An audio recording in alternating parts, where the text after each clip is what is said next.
Welcome back, guys, to another episode of. Look at this. What's going on? You're already breaking character. That's crazy. Welcome back to another episode of Cards and Coffee. With me today is Jacob, aka Tired Hobo. What's going on, Jacob? Introduce yourself, man. Uh, I'll I, open up with this. Let me ask you the first question. Are you a collector? yeah, of course. What do you mean? Okay. And what type of collector are you? I mean, that's always changing, right? I think it's really hard for me to focus on collecting just one specific thing. I don't know if it's my ADHD or what, but eventually, if I look at something long enough, you got to freshen up the collection sometimes. You know what I mean? But Mhm. I definitely have pieces that are going to be in my collection for a really, really, really long time. Things that mean a lot to me that I've gotten from friends or wherever. But yeah, I'm definitely a collector. I started out collecting, PMGs and stuff early on when I got into the hobby.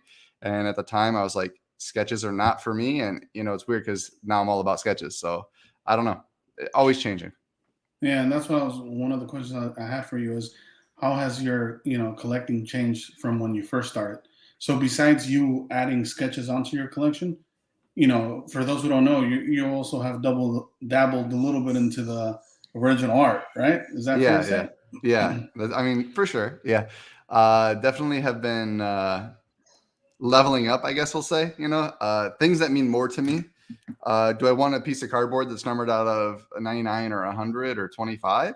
Or do I want an original one of one piece that was used to make that card that is now numbered at a 99 or 100 or whatever? And to me, having that original piece of art, whether it's, art for the card or art for like a comic cover or an internal page for a comic, that to me seems way more special. And it's just, that's the kind of stuff that I feel like I can have in my collection for a very long time and appreciate for a very long time and not ever get bored of it. So. Yeah, yeah. I mean, and we could get into that because I had some things to ask you in regards to that. But nowadays, how do you collect? Like, what are your own collecting rules? When something comes up on eBay or something catches your eye, what filters does it have to go through in order to be added to the collection? I think price is pretty much always, I mean, most people's first filter is price, right? Is this within a price range that feels reasonable to me and that I'm willing to pay to buy this piece of cardboard? You know what I mean? Yeah, Because ultimately that's what it all is, right? It's just a piece of cardboard or a painting or something that, you know, I assign value to and other people assign value to because I appreciate it. So it's like, is this worth $1,000 to me? Is this worth $200 to me? So that's definitely the first filter. And then beyond that, it's just, am I going to want to if I have this, am I going to keep looking at it or is it just going to go in the case and, dust it off every once in a while? But if it's not something that I want to look at and appreciate often, then to me, it's not special enough to really be included into the PC and be like, yeah, we're never moving this. You know what I mean? yeah. All right. I'm gonna ask you a couple quicker questions then, because can't give you time to set up, of course. So try to answer these as quick as you can. Give me your top three characters. Top three characters. All right. So I came into the hobby thinking that I wasn't going to chase female characters because I feel like a lot of the collectors really like the sexy female characters. But I really lean more towards I like when the female characters look like badasses, like battle scenes or they just look strong, but don't like they can have a sexy element to them. But for me, I want them to look powerful or badass, right? So definitely X-23 to me Mm, is a badass looking female most of the time. You know what I mean? yeah. I think Spider Gwen, badass. I think Lady Sif a lot of the time, badass. They kind of did her dirty in the last Thor movie, Yeah, I was but about to say she got. but I think in general, I don't think her character is meant to be sexy. Whereas there are some other female characters that are definitely meant to be more sexy rather than looking like a badass. So I definitely think that X-23, Spider Gwen, and like Lady Sif are up there. I mean, there's Silk. There's. I mean, some of my favorite cards are Silk, even though I'm not putting her in the top three. It's really hard to narrow it down to just three. Right, I think that's fair. But let me ask you this, because there's some rumors going around. Shout out to Arthur Collection Kings. Do you really think that Scarlet Witch is in the top five of female characters? And top five of female characters, Scarlet Witch, man. Well, I mean, he argues she's top five overall. I You know what mean, I yeah, I mean? mean, you could definitely make a case for her being top five female, but like, I mean, let's just rattle off a list here real quick. You know what I mean? Like, so you got Psylocke, definitely got to be top five, right? Hmm. I would say Spider-Gwen right now, especially with the movie, bro. She's got to be That's top fair. 5. If you haven't seen Across the Spider-Verse, you got to see it. The movie's fucking mind blowing. Okay, hope we can swear on here. You know what I'm saying? No, yeah. Damn. I mean, X-23, in my opinion, is more popular, especially as of late. Same with Silk. I mean, both of them seem to be really I picking would up agree steam with lately. X-23. I wouldn't agree with the Silk, but I mean, again, this is your top 5. Yeah, and the main reason I say that is just because I've been seeing a lot more people trying to collect Silk, and a lot more people picking up Silk shit. So that's the only reason I'm putting her in top 5. I mean, I don't know for sure if she is, but yeah, as of late. Do you put Scarlet over like Dark Phoenix, Rogue, and Storm? See, those are also characters. I think Storm is below the others, but I think Dark Phoenix, is very popular for sure.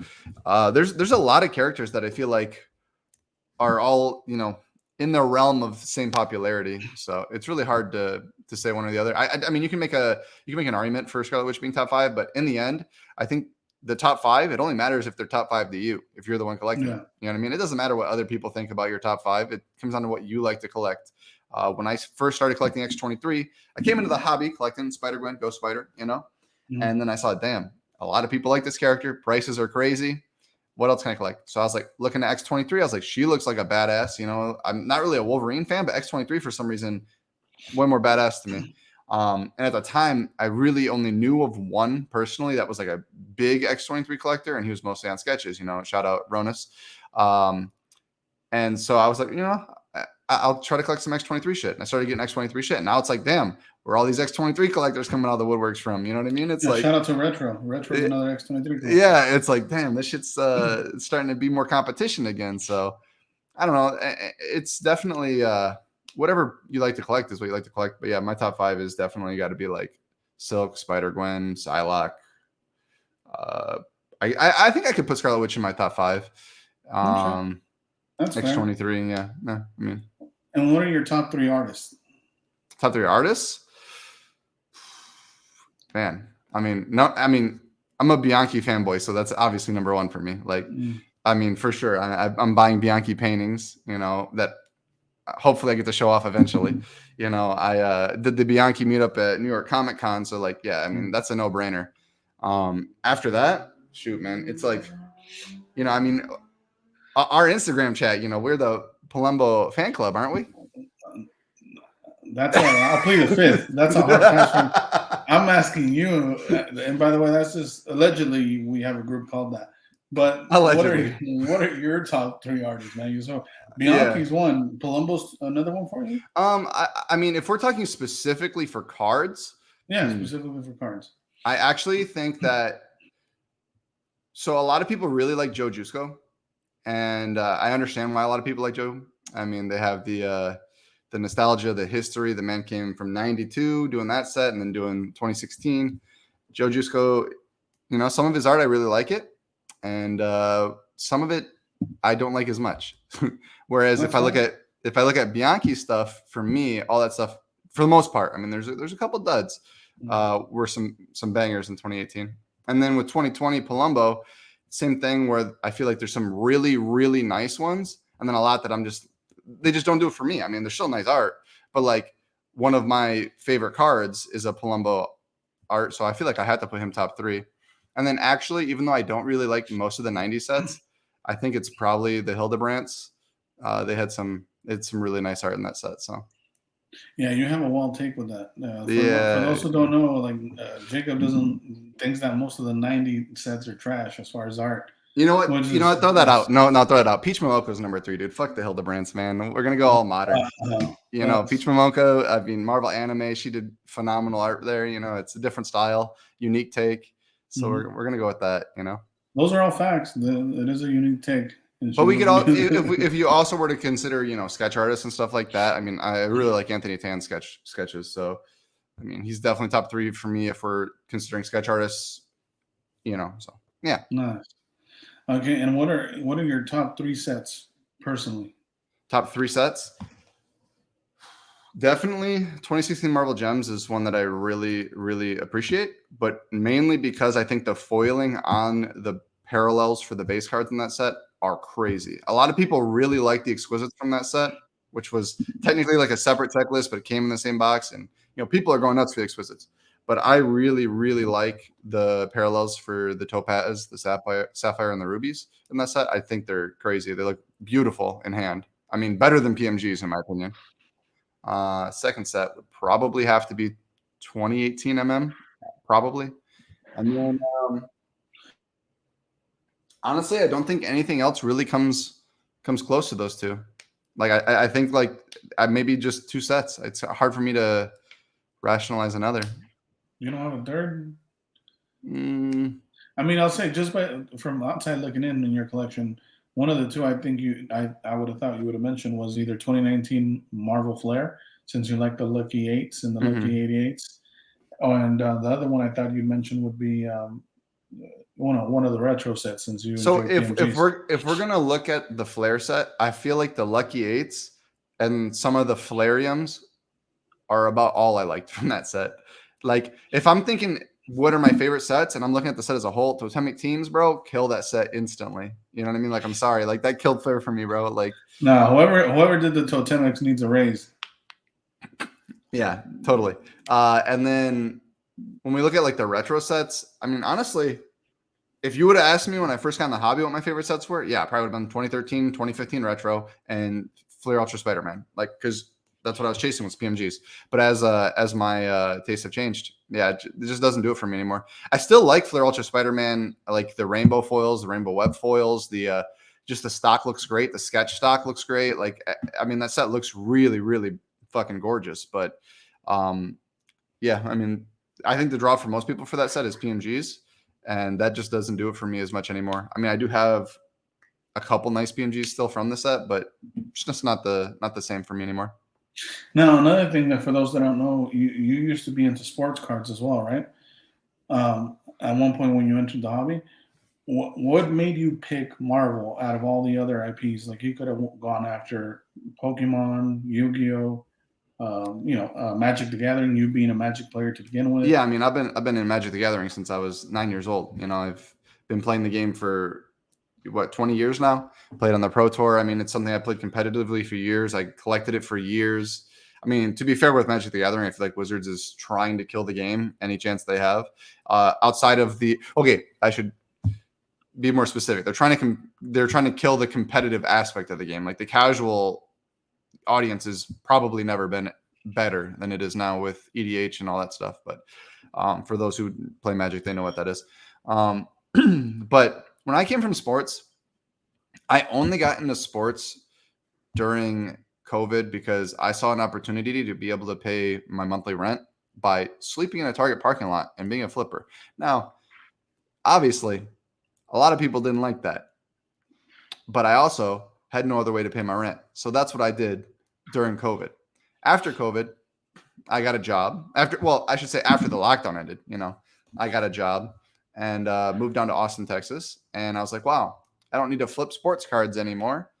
So now I can get into hobbies that I actually appreciate.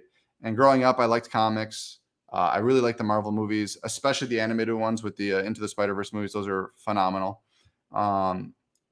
So yeah, it was like an easy, and I had known about Marvel cards for a while. I mean, I saw like the 2013 Spider-Man PMG from Retro. I saw that at a Magic event one time, and I think it was priced at like a few $100. And this was like obviously like years and years ago. And I was like, damn, that's expensive as hell. Now, obviously, like coming into the hobby now, and if I could have went back in time and bought that for a few $100, I would have snagged it, But yeah, it's just now I'm just collecting what I appreciate, and making connections throughout the hobby is just the best part of the hobby is meeting new people and making those connections and helping each other out when you can. So Now, so what is your overall goal now that you've been in the hobby this long? Like, are there still specific cards that you're chasing, or now what is again? What's the end goal?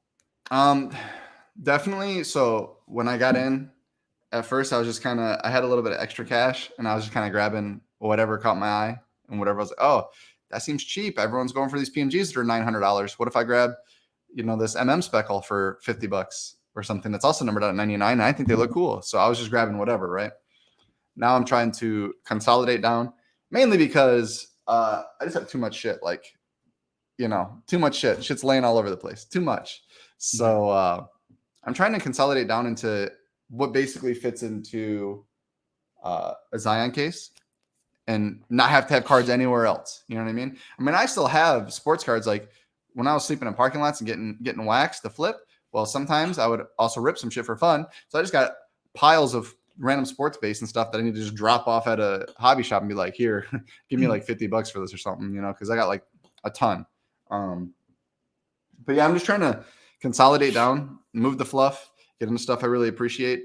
I mean, there's a lot of stuff I'm really still chasing. I mean, one of my favorite cards is this 2020, what if auto. Ghost Spider, we'll say, is what it's called in that set. I'll still forever want to say Spider Gwen. But I just picked up a dupe of that actually on eBay for what I thought was a steal. And one of the cards I'm chasing is the Silver Spectrum auto variation of that. They're both numbered out of 10, but I haven't come across the Silver Spectrum auto, and I now have 2 what if autos. So yeah, there's always stuff to chase, but consolidating down into pieces I appreciate more, stuff that I will be happy having in my collection for longer. Do you feel like you've already attained your grail piece for cards? My grail piece. I feel like when you find your grail or whatever, your goalpost that you're setting, if you get your grail, you can always move that goalpost, right? You can always find another grail that you're chasing. I think there's been a few times in the hobby where I have found and acquired my grails, and it's like on to the next one. I don't think there is that singular grail like that is like once I get this, it's like I can't top this. Like I've done it all. I don't think there is that for me. So there's just a lot of pieces that I really like, really appreciate, want in the collection, and it's like when I get one, it's like, all right, now we have another one to go for. And look, Upper Deck ain't they're still producing shit, like who knows if they produce something I'm like, that card is crazy and that's a grail for me.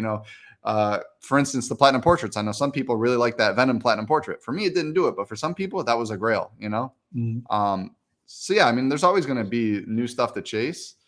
But like I said, I'm trying to keep the collection into the Zion case. So it's like if there's a new grail or a new piece, gotta maybe make some room, So at least because you're ducking the question, at least give me one card that you're going after right now that you don't have. What's one card I'm going after right now that I do not have? Besides the Silver Spectrum Gwen. Well, I mean, that was an answer though. Besides that one, let's see. Probably Arthur has some sketches I really want. Collection Kings. Oh yeah. He has some sketches I really, really want, and those to me are monster Grail sketches. And if I have the chance to acquire those are what I'm going for next. Nice. But that's a little more private. People don't really know exactly what I'm talking about. But if you want me to give you an answer, something that people can relate to, or people could relate to, definitely.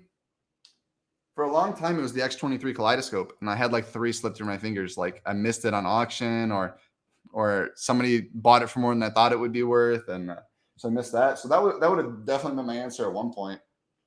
What am I chasing right now? Just 2016 Marvel Gems Topazes, honestly. Like that is what I'm looking for. If one comes up that's reasonably priced, that's basically what I'm chasing. And for everybody out there, I mean, you got to be careful when Jacob says reasonably priced. That usually means there's a fire sale. Maybe some family emergency came up, so you're literally willing to take 60% comps on. Sure.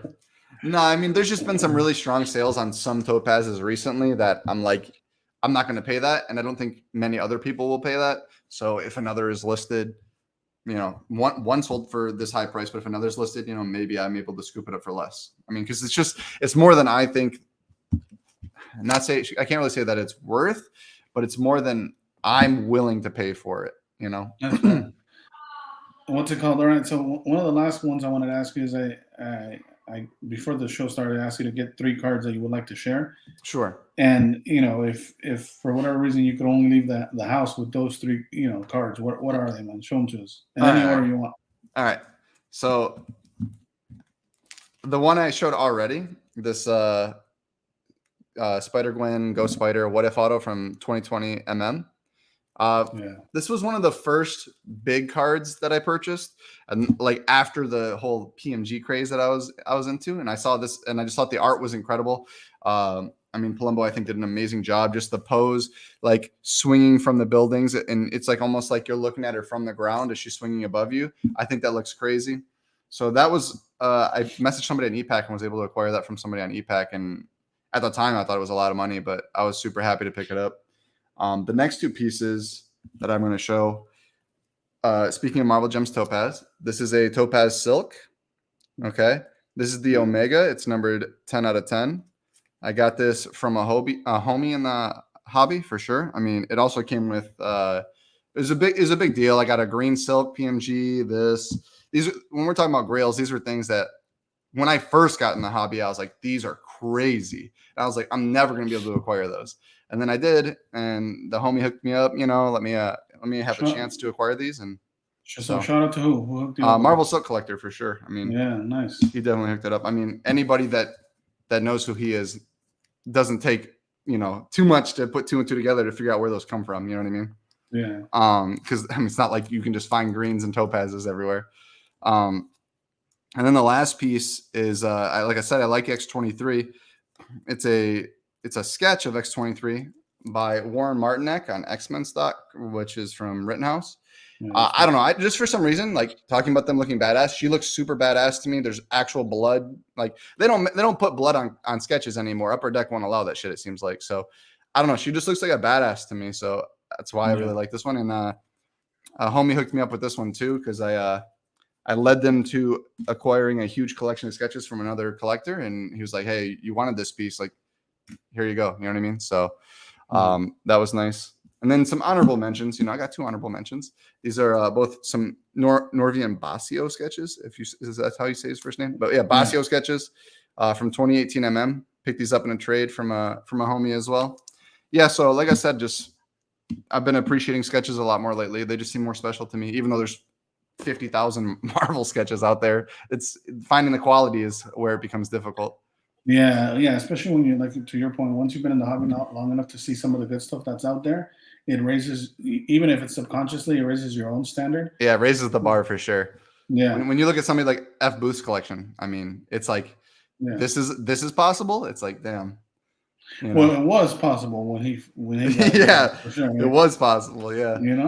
But hey, I will say this: I have noticed, those are the cards that you can't live without. You threw in your sneak thing, your 2 honorable mentions. One card I didn't notice, so hit me up about that Dr. Doom sketch for the 10, because that was nowhere near the top 5. That's all I gotta say, Jacob. So look, bro, I know you're one. And we went over your top 3 characters, and not once did you mention Doom, which is wild. But I did mention Anthony Tan as being one of my favorite artists. And it's going to take a lot for me to part with this Doom sketch, all right? This shit is crazy. Yeah, and I just like to give Jacob a hard time. He knows. Or this X23 sketch by Anthony Tan, I'm a Tan collector, bro. You know what I mean? That's crazy. All right. Well, I thought you were a Bianchi boy. You said that. No. But then I said if we could include sketch artists, Tan's up there. He's top 3. You know what I'm saying? For sure. Yeah, but hey, let everybody know where they could find you. If they ever want to do any trades with you, or if they want to look at what you have available. I mean, I'm in MCCW and MMC like everybody else under just my name, Jacob Moore, and then I'm on Instagram at The Tired Hobo. So. And by no means is this a cosign, because if this guy fleeces you, that's not on. Yeah. Okay. How about that? We're messing around. All right, man, Jacob. Hey, thanks for joining me, man. This has been a long time in the making, and hopefully, a shout out to the homie Doom. We'll have you on the NSDC podcast soon too, as well, bro. Yeah, that sounds good, man. It sounds like a good time. Anything else anybody you want to shout out or anything? No, actually, just one question for you though. Let's get your top 3 cards. My top 3 cards? Yeah. Can I include sketches like you did, or no? Yeah, sketches? Sure, absolutely. Why would you not be able to? That's a card. Okay. Man. You can put me on the spot like that, Yeah, I'm gonna say 3. 1 sketch, 1 auto, 1 card. All right. I probably take the Double Impact Surfer, because that was probably one of my biggest hobby goals when I first got in. Yeah, it's a nice one too. It's one of the. It's not a crazy card, Yeah, but it's one of the few good arts from the '90s. Let's be fair, Let's be real here. You know. I appreciate that. So it gets the Yeah. Jacob check mark. Yeah, I guess the Right? Jacob For sure. approval. Yeah, for sure. As far as the auto, I would say my Wolverine 92 Jim Lee auto. I would have to take that with me. And then the third one, it would have to be the Secret Wars 10 sketch that I picked up from the homie Doom now, to be honest with Yeah, you. that's a crazy sketch. So you're telling me you're taking the Jim Lee Wolverine auto Mhm. over that Stan Lee. Yeah, because I'm more of a Wolverine guy. You know this. So mainly because it's Wolverine, not because of who the signature is. No, also because of the signature. I feel like to me, and I know this would be a longer combo for sure too, and we could touch on this, but I would say it's because at least for Marvel cards, there's less Jim Lee autos than there is Stanley autos. Sure. Yeah, I You can see it. know? Yeah. So other than now, obviously, if you include comics, you could Jim Lee has a lot of Yeah, arcs I and mean, autos out there. there's gold labels or yellow labels, whatever you want to call them, with Stan Lee signatures. 10,000 plus comics, I'm sure. So Yeah, and Jim Lee for sure. But yeah, yeah, but when it comes to cards, I feel again just Jim Lee has less, and therefore it's whether people like again this is a longer conversation, but people like to admit or not, whatever there's more of, people just start valuing less naturally. You know. does Jim Lee Uh, have any autos on anything other than that Impel set? Yeah, he has the first one on the comic images. I have that one as well. Pack pull. There was one out of like 3,500 packs. And then he also has one more on the 1996 Marvel Onslaught set. It's on the artwork with the Mr. Fantastic. And Oh, actually, one just went on auction and it did like 700, north of 700. really? Wow. Mhm. Okay. That was that Onslaught set. Like that was also a low print run, just like the 96 mm. Yeah, I don't know how low the print rate is. I do know that the sketches were 100 per auto, and there was 4 different autos in there, including Rob Liefeld. Wow, Yeah, a lot of hidden gems in the hobby that people don't know about. So yeah. There's still, and it's just because people don't like to mention them. I never really made the Surfer Onslaught public. One recently came up on auction, and obviously I was chasing it for 2 years. yeah, I'm always oversharing. I feel on IG, and I definitely was going to throw this one out there. But yeah, I still wasn't willing to pay what it went for.